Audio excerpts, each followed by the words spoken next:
روایت ہے کہ ایک آدمی نے کہیں جاتے ہوئے راستے میں ایک بڑے ڈیل ڈول والا ہاتھی کو دیکھا، اور وہ یہ دیکھ کر بہت حیران ہوا کہ اتنا بڑا ہاتھی چھوٹی سی رسی کے ساتھ بندھا ہوا ہے۔ اس آدمی نے حیران ہو کر ہاتھی کے مالک سے پوچھا، جناب، میرے لیے بڑی حیرت کی بات ہے کہ آپ اتنا بڑا ہاتھی اتنی سی رسی کے ساتھ باندھ کر اطمینان سے کھڑے ہیں، اگر یہ رسی توڑوا کر بھاگ نکلا تو؟ ہاتھی کے مالک نے ہنستے ہوئے جواب دیا، جب ہم ہاتھی کو پالتے ہیں تو پہلے دن سے ہی جب وہ بہت چھوٹا ہوتا ہے اسی رسی سے روزانہ اسے باندھتے ہیں۔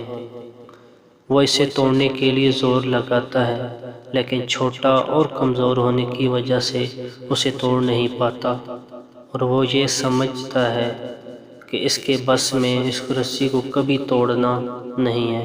بس اس دن کے بعد وہ جتنا بھی طاقتور اور بڑا ہو جائے، اسے یقین ہوتا ہے کہ وہ اس رسی کے آگے بے بس ہے، لہٰذا وہ ساری زندگی اس رسی کی وجہ سے ہمارے احکامات کا پابند رہتا ہے۔ ہم میں سے بہت سے لوگ زندگی میں کبھی نہ کبھی خود کو بدلنے کی کوشش ضرور کرتے ہیں، لیکن ناکام ہونے کی صورت میں ساری زندگی اس ہاتھی کی طرح بھی سوچتے ہوئے زندگی گزار دیتے ہیں کہ خود کو بدلنا ان کے بس میں نہیں ہے۔ کیا آپ کبھی اپنی کسی زنجیر کو توڑا ہے؟ اگر نہیں توڑا تو آج ہی توڑ دیجئے، کیونکہ یہ زنجیریں بہت کمزور ہیں اور آپ بہت طاقتور ہیں۔ اپنے خوف کو اپنی طاقت سے شکست دیجئے اور اپنی دنیا بدل ڈالیے۔ کسی نے کیا خوب کہا ہے، خدا کبھی اس قوم کی حالت نہیں بدلتا جس سے آپ اپنی حالت بدلنے کا خیال نہ ہو۔